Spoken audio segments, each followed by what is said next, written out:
I'd like to tell you about the strangest secret in the world. Some years ago, the late Nobel Prize-winning Dr. Albert Schweitzer was being interviewed in London, and a reporter asked him, "Doctor, what's wrong with men today?" And the great doctor was silent a moment, and then he said, "Men simply don't think." It's about this that I want to talk with you. We live today in a golden age. This is an era that man has looked forward to, dreamed of, and worked toward for thousands of years. But since it's here, we pretty well take it for granted.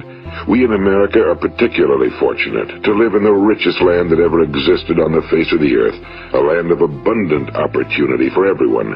But do you know what happens? Well, let's take 100 men who start even at the age of 25. Do you have any idea what will happen to those men by the time they're 65? These 100 men who all start even at the age of 25 believe they're going to be successful. If you ask any one of these men if he wanted to be a success, he'd tell you he did. And you'd notice that he was eager toward life, that there was a certain sparkle to his eye, an erectness to his carriage, and life seemed like a pretty interesting adventure to him.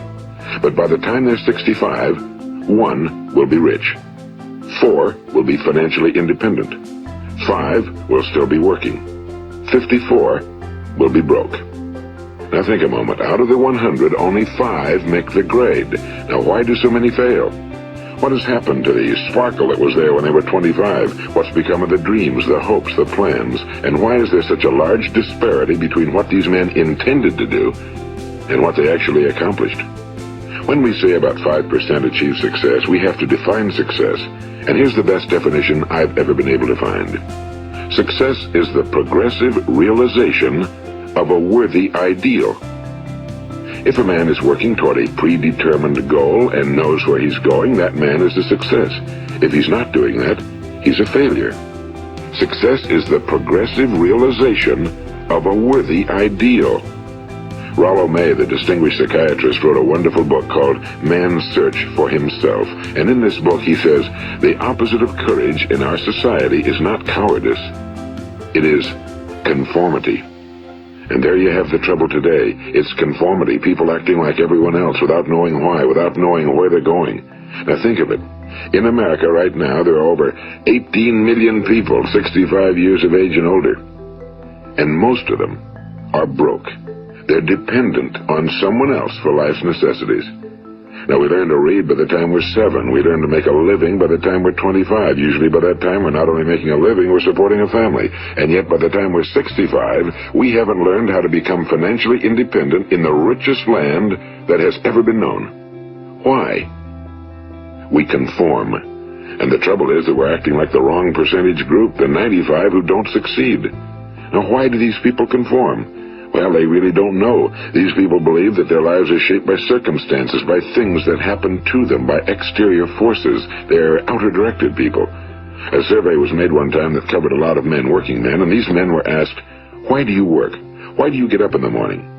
19 out of 20 had no idea.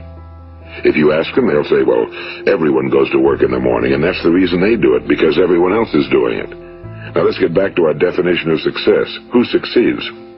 The only person who succeeds is the person who is progressively realizing a worthy ideal. He's the person who says, I'm going to become this, and then begins to work toward that goal. I'll tell you who the successful people are. A success is the school teacher who's teaching school because that's what he or she wants to do. The success is the woman who's a wife and mother because she wanted to become a wife and mother and is doing a good job of it.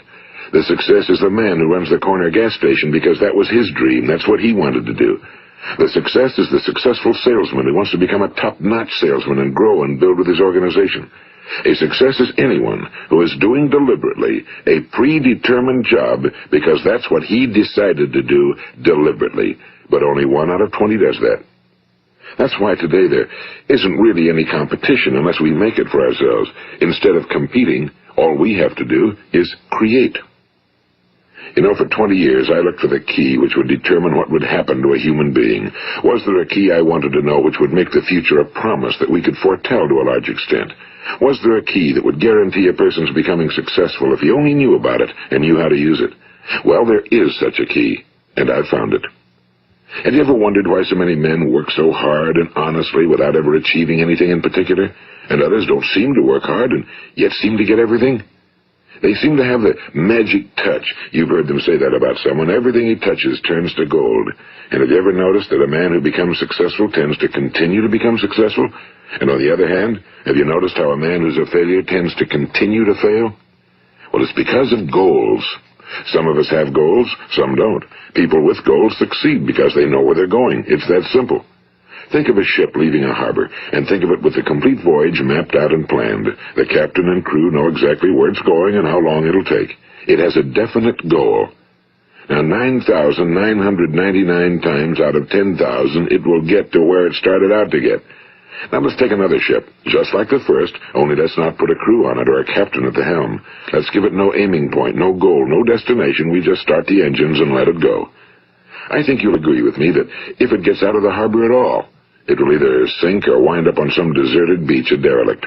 It can't go anyplace because it has no destination and no guidance, and it's the same with a human being. Take the salesman, for example.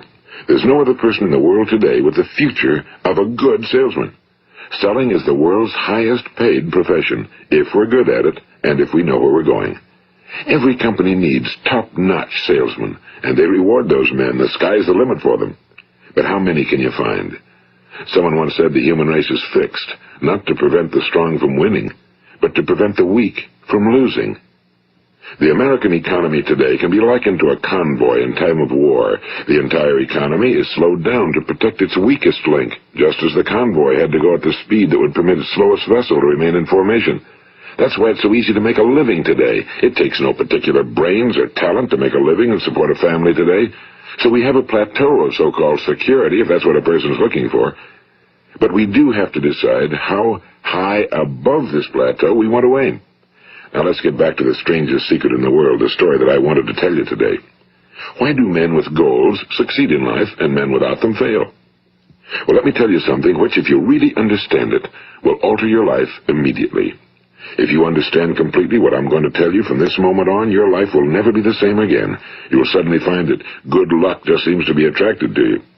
The things you want just seem to fall in line, and from now on you won't have the problems, the worries, the gnawing lump of anxiety that perhaps you've experienced before. Doubt, fear, well, they'll be things of the past. Here's the key to success and the key to failure. We become what we think about. Now let me say that again. We become what we think about. Throughout all history, the great wise men and teachers, philosophers and prophets have disagreed with one another on many different things. It's only on this one point that they are in complete and unanimous agreement. Listen to what Marcus Aurelius, the great Roman emperor, said. A man's life is what his thoughts make of it. Disraeli said this, everything comes if a man will only wait. I've brought myself by long meditation to the conviction that a human being with a settled purpose must accomplish it, and that nothing can resist a will that will stake even existence for its fulfillment. Ralph Waldo Emerson said this, a man is what he thinks about all day long. William James said, the greatest discovery of my generation is that human beings can alter their lives by altering their attitudes of mind. And he also said, we need only in cold blood act as if the thing in question were real, and it will become infallibly real by growing into such a connection with our life that it will become real.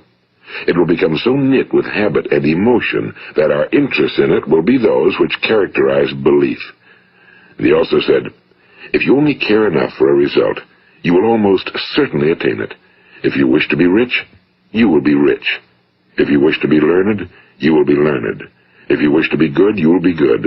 Only you must then really wish these things and wish them exclusively, and not wish at the same time 100 other incompatible things just as strongly. In the Bible you read in Mark 9:23, if thou canst believe, all things are possible to him that believeth. My old friend Dr. Norman Vincent Peale put it this way, this is one of the greatest laws in the universe. Fervently do I wish I had discovered it as a very young man. It dawned upon me much later in life, and I found it to be one of the greatest, if not my greatest discovery outside of my relationship to God. The great law, briefly and simply stated, is that if you think in negative terms, you will get negative results. If you think in positive terms, you will achieve positive results. That is the simple fact, he went on to say, which is at the basis of an astonishing law of prosperity and success. In 3 words, believe and succeed. William Shakespeare put it this way: our doubts are traitors and make us lose the good we oft might win by fearing to attempt. George Bernard Shaw said, people are always blaming their circumstances for what they are. I don't believe in circumstances. The people who get on in this world are the people who get up and look for the circumstances they want, and if they can't find them, make them. Well, it's pretty apparent, isn't it? And every person who discovered this for a while believed that he was the first one to work it out. We become what we think about. Now, it stands to reason that a person who's thinking about a concrete and worthwhile goal is going to reach it, because that's what he's thinking about, and we become what we think about. Conversely, the man who has no goal, who doesn't know where he's going, and whose thoughts must therefore be thoughts of confusion and anxiety and fear and worry, becomes what he thinks about. His life becomes one of frustration and fear and anxiety and worry. And if he thinks about nothing, he becomes nothing. Now, how does it work? Why do we become what we think about? Well, I'll tell you how it works as far as we know. Now, to do this, I want to tell you about a situation that parallels the human mind. Suppose a farmer has some land, and it's good fertile land. Now, the land gives the farmer a choice. He may plant in that land whatever he chooses. The land doesn't care. It's up to the farmer to make the decision.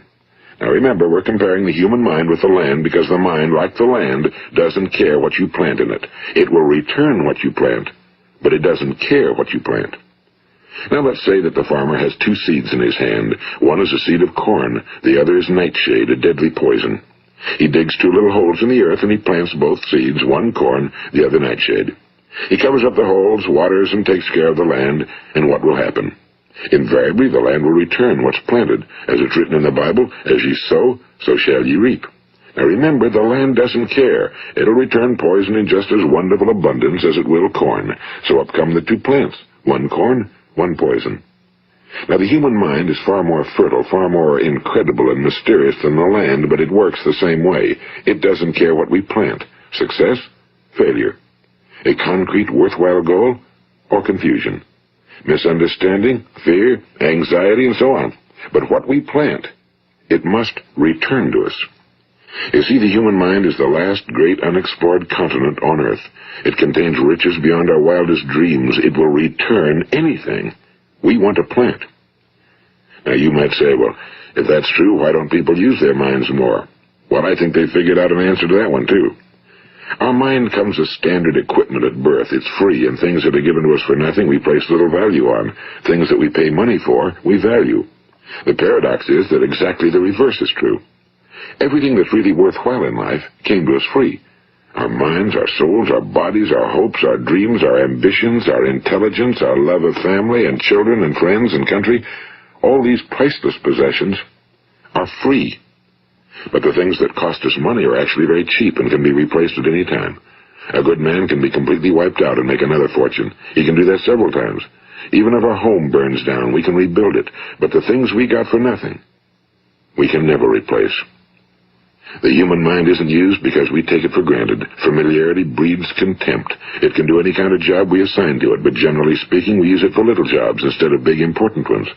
Universities have proved that most of us are operating on about 10% or less of our abilities. So decide now, what is it you want? Plant your goal in your mind. It's the most important decision you'll ever make in your entire life. What is it you want? Do you want to be an outstanding salesman? A better worker at your particular job? Do you want to go places in your company? In your community? Do you want to get rich?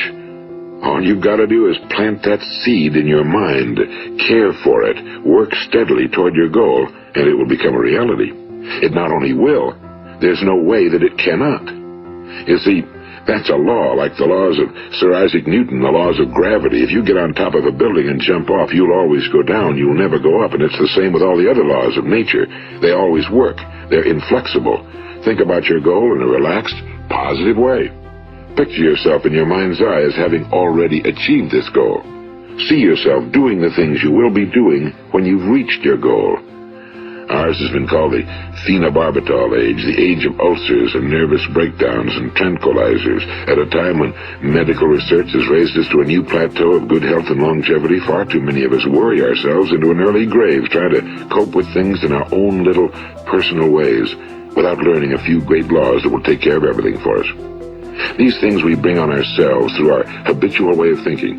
Every one of us is the sum total of his own thoughts. He is where he is because that's exactly where he really wants to be, whether he'll admit that or not. Each of us must live off the fruit of his thoughts in the future, because what you think today and tomorrow, next month and next year, will mold your life and determine your future. You're guided by your mind. I remember one time I was driving through eastern Arizona and I saw one of those giant earth-moving machines roaring along the road at about 35 miles an hour with what looked like 30 tons of dirt in it. A tremendous, incredible machine. And there was a little man perched way up on top with the wheel in his hands guiding it. And as I drove along, I was struck by the similarity of that machine to the human mind. Just suppose you're sitting at the controls of such a vast source of energy. Are you going to sit back and fold your arms and let it run itself into a ditch? Or are you going to keep both hands firmly on the wheel and control and direct this power to a specific, worthwhile purpose? It's up to you. You're in the driver's seat. You see, the very law that gives us success is a two-edged sword. We must control our thinking. The same rule that can lead a man to a life of success, wealth, happiness, and all the things he ever dreamed of for himself and his family. That very same law can lead him into the gutter. It's all in how he uses it, for good or for bad. This is the strangest secret in the world. Now, why do I say it's strange, and why do I call it a secret? Actually, it isn't a secret at all. It was first promulgated by some of the earliest wise men, and it appears again and again throughout the Bible, but very few people have learned it, understand it. That's why it's strange, and why for some equally strange reason it virtually remains a secret. I believe that you could go out and walk down the main street of your town and ask one man after another what the secret of success is, and you probably wouldn't run into one man in a month who could tell you. Now, this information is enormously valuable to us if we really understand it and apply it. It's valuable to us not only for our own lives, but the lives of those around us, our families, employees, associates, and friends. Life should be an exciting adventure. It should never be a bore. A man should live fully, be alive. He should be glad to get out of bed in the morning. He should be doing a job he likes to do because he does it well. One time I heard Grove Patterson, the great late editor-in-chief of the Toledo Daily Blade, make a speech, and as he concluded his speech, he said something I've never forgotten. He said, "My years in the newspaper business have convinced me of several things. Among them, that people are basically good, and that we came from someplace, and we're going someplace. So we should make our time here an exciting adventure. The architect of the universe didn't build a stairway leading nowhere." And the greatest teacher of all, the carpenter from the plains of Galilee, gave us the secret time and time again. As ye believe, so shall it be done unto you. I've explained the strangest secret in the world and how it works. Now, on this side, I want to explain how you can prove to yourself the enormous returns possible in your own life by putting this secret to a practical test. I want you to make a test that will last 30 days. It isn't going to be easy, but if you'll give it a good try, it will completely change your life for the better. Now, back in the 17th century, Sir Isaac Newton, the English mathematician and natural philosopher, gave us some natural laws of physics which apply as much to human beings as they do to the movement of bodies in the universe. And one of these laws is that for every action, there is an equal and opposite reaction. Simply stated, as it applies to you and me, it means we can achieve nothing without paying the price. The results of your 30-day experiment will be in direct proportion to the effort you put forth. To be a doctor, you must pay the price of long years of difficult study. To be successful in selling, and remember that each of us succeeds to the extent of his ability to sell. Selling our families on our ideas, selling education in schools, selling our children on the advantages of living the good and honest life, selling our associates and employees on the importance of being exceptional people. To, of course, the profession of selling itself. But to be successful in selling our way to the good life, we must be willing to pay the price. Now, what is that price? Well, it's many things. First, it's understanding emotionally, as well as intellectually, that we literally become what we think about, that we must control our thoughts if we're to control our lives. It's understanding fully that as ye sow, so shall ye reap. Second, it's cutting away all fetters from the mind and permitting it to soar as it was divinely designed to do. It's the realization that your limitations are self-imposed and that the opportunities for you today are enormous beyond belief. It's rising above narrow-minded pettiness and prejudice. And third, it's using all your courage to force yourself to think positively on your own problem, to set a definite and clearly defined goal for yourself, to let your marvelous mind think about your goal from all possible angles, to let your imagination speculate freely upon many different possible solutions, to refuse to believe that there are any circumstances sufficiently strong to defeat you in the accomplishment of your purpose, to act promptly and decisively when your course is clear, and to keep constantly aware of the fact that you are, at this moment, standing in the middle of your own acres of diamonds, as Russell Conwell used to point out. And fourth, save at least 10% of every dollar you earn. It's also remembering that no matter what your present job, it has enormous possibilities, if you're willing to pay the price. Now let's just go over the important points in the price each of us must pay to achieve the wonderful life that can be ours. It is, of course, worth any price. 1. You will become what you think about. 2. Remember the word imagination and let your mind begin to soar. 3. Courage. Concentrate on your goal every day. 4. Save 10% of what you earn. And 5. Action. Ideas are worthless unless we act on them. Now, I'll try to outline the 30-day test I want you to make. Keep in mind that you have nothing to lose by making this test and everything you could possibly want to gain. There are two things that may be said of everyone. Each of us wants something, and each of us is afraid of something. I want you to write on a card what it is you want more than anything else. It may be more money. Perhaps you'd like to double your income or make a specific amount of money. It may be a beautiful home. It may be success at your job. It may be a particular position in life. It could be a more harmonious family. Each of us wants something. Now write down on your card specifically what it is you want. Make sure it's a single goal and clearly defined.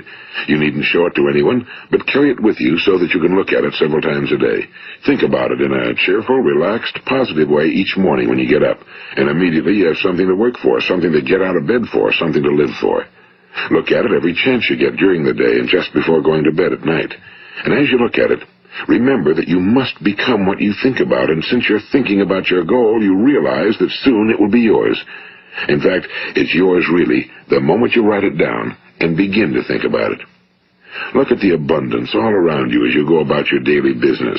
You have as much right to this abundance as any other living creature. It's yours for the asking. Now we come to the difficult part. Difficult because it means the formation of what is probably a brand new habit, and new habits are not easily formed. Once formed, however, it will follow you for the rest of your life. Stop thinking about what it is you fear. Each time a fearful or negative thought comes into your consciousness, replace it with a mental picture of your positive and worthwhile goal. And there will come times when you'll feel like giving up. It's easier for a human being to think negatively than positively. That's why only 5% are successful. You must begin now to place yourself in that group. For 30 days, you must take control of your mind. It will think about only what you permit it to think about. Each day for this 30-day test, do more than you have to do. In addition to maintaining a cheerful, positive outlook, give of yourself more than you've ever done before. Do this knowing that your returns in life must be in direct proportion to what you give. The moment you decide on a goal to work toward, you're immediately a successful person. You are then in that rare and successful category of people who know where they're going. Out of every 100 people, you belong to the top 5. Don't concern yourself too much with how you're going to achieve your goal. Leave that completely to a power greater than yourself. All you have to do is know where you're going. The answers will come to you of their own accord and at the right time. Remember these words from the Sermon on the Mount, and remember them well. Keep them constantly before you this month of your test. Ask, and it shall be given you. Seek, and ye shall find. Knock, and it shall be opened unto you. For every one that asketh receiveth, and he that seeketh findeth, and to him that knocketh it shall be opened. It's as marvelous and as simple as that. In fact, it's so simple that in our seemingly complicated world, it's difficult for an adult to understand that all he needs is a purpose and faith. For 30 days, do your very best. If you're a salesman, go at it as you've never done before, not in a hectic fashion, but with the calm, cheerful assurance that time well spent will give you the abundance in return you deserve and want. If you're a homemaker, devote your 30-day test to completely giving of yourself without thinking about receiving anything in return, and you'll be amazed at the difference it makes in your life. No matter what your job, do it as you've never done it before for 30 days. And if you've kept your goal before you every day, you will wonder and marvel at this new life you've found. Dorothea Brand, the outstanding editor and writer, discovered it for herself and tells about it in her fine book, Wake Up and Live.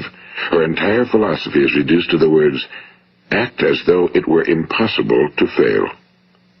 She made her own test with sincerity and faith, and her entire life was changed to one of overwhelming success. Now, you make your test for 30 full days. Don't start your test until you've made up your mind to stick with it. You see, by being persistent, you're demonstrating faith.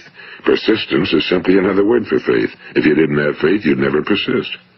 If you should fail during your first 30 days, by that I mean suddenly find yourself overwhelmed by negative thoughts, you've got to start over again from that point and go 30 more days.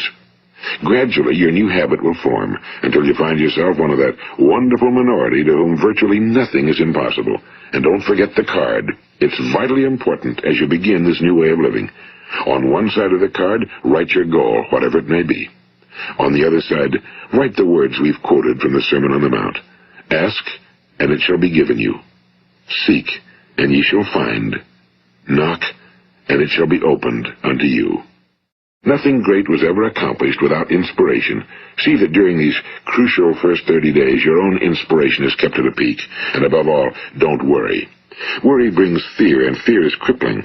The only thing that can cause you to worry during your test is trying to do it all yourself.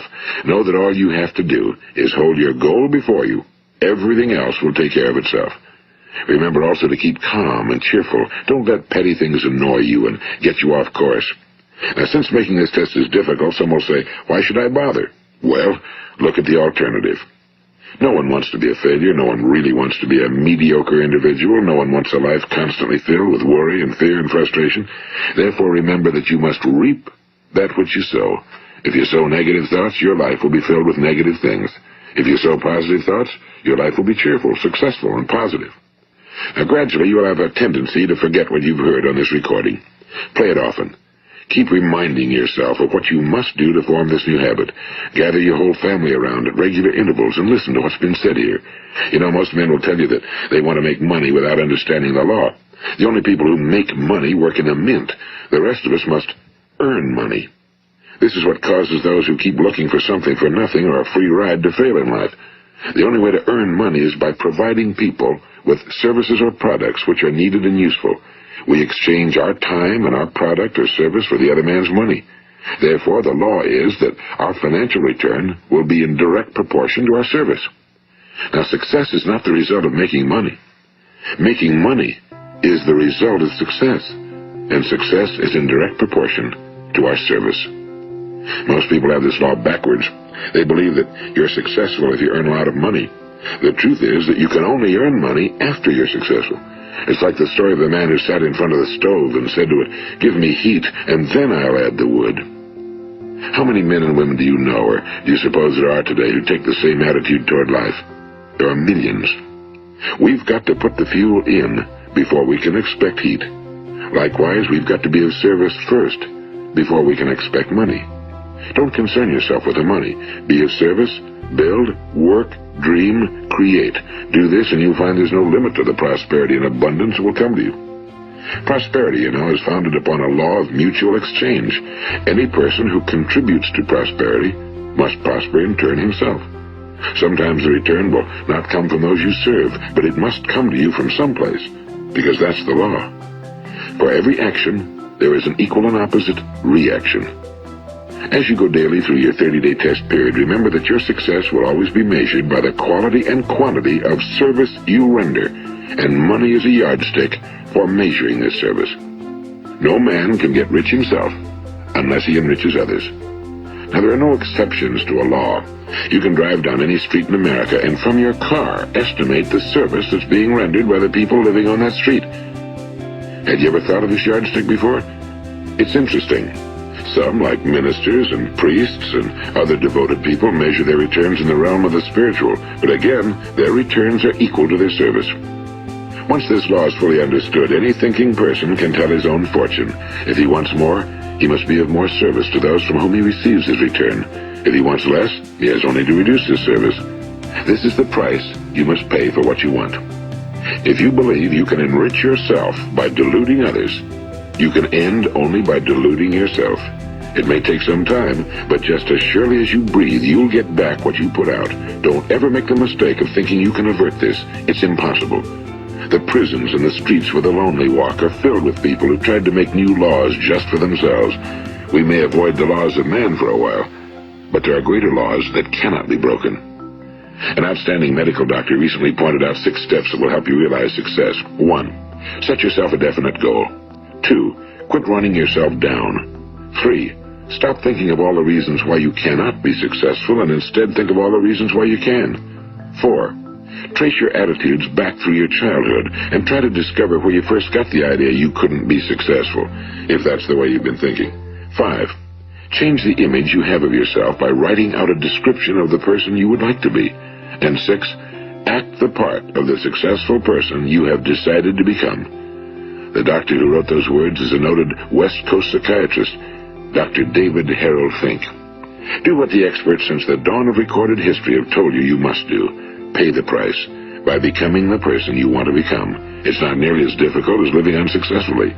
Make your 30-day test, then repeat it again, and each time it will become more a part of you until you'll wonder how you could ever have lived any other way. Live this new way and the floodgates of abundance will open and pour over you more riches than you may have dreamed existed. Money? Yes, lots of it. But what's more important, you'll have peace. You'll be in that wonderful minority who lead calm, cheerful, successful lives. Start today. You have nothing to lose, but you have a whole life to win. This is Earl Nightingale, and thank you.